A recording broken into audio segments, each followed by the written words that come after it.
What's up, it's Gene of Barnabas.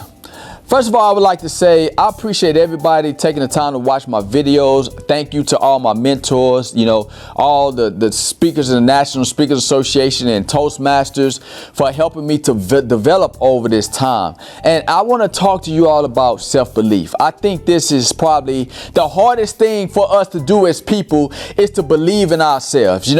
Everybody has some kind of vision inside of them. They have some kind of dream, even if we don't like to admit it because we're afraid that people are going to find out that we doubt ourselves, that we don't truly believe that the vision we have inside of us can become a reality. So what do? We don't talk about it. We dream about it at nighttime. We envision ourselves being successful. But then when we get opportunities where we can take action, we draw back because we do not want to fail. We do not want to be rejected, but that is part of the journey.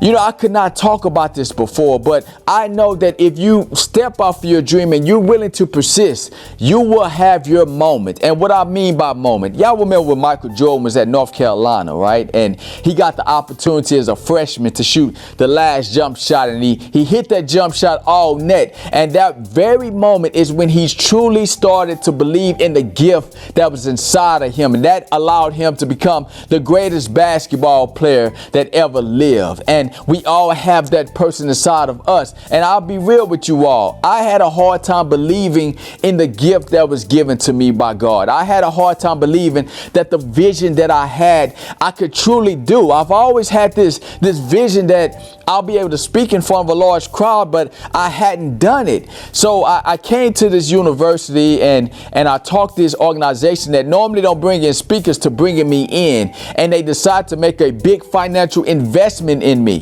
And the reason is because I had a common denominator with the youth they were working with. See, the youth that they work with will be first generation college students. Now, I'm the first of my immediate family, but not first generation.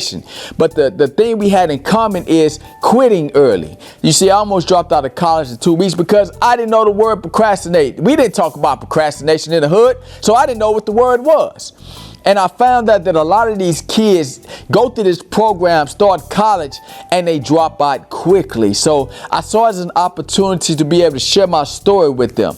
Now, the night of the actual event, I was not nervous because I had prepared myself. Actually, my videographer, Zach, asked me, Gene, are you nervous? This is a big room. There's a lot of chairs. This is like the biggest crowd we ever been in front of. And I said, Zach, I'm not nervous. But I prepared myself.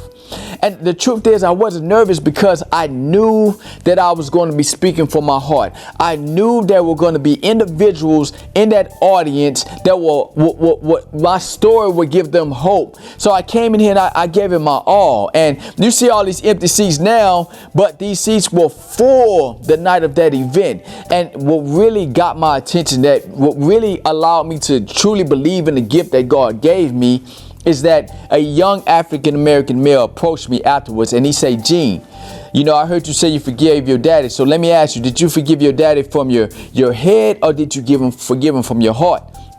I said, man, I'm going to be real with you. I originally forgave him from my head, but I wasn't free until I also forgave him from my heart. And then I went on to tell the young man to forgive his daddy from his head and his heart and become such a good man in society that his daddy would regret he was never a part of his life.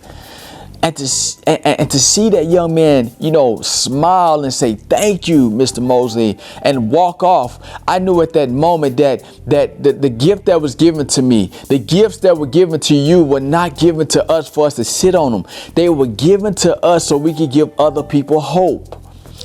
I totally believe in my gift now because I've had my moment in front of a big audience. I know I can do this. And I thank y'all for y'all support and watching the videos. And we'll be showing some of the highlights from the actual talk itself. We had some agreements that we had to go through, but we will show those. But I want to also give y'all opportunity to support what we're doing. We'll be coming out with a certain product that you all can support. And I hope that you all support it. And I'll be using a lot of proceeds when I go into the juvenile detention center so I can buy the workbooks and things like that so we can help these young men be able to develop job skills so they can be good stewards in society.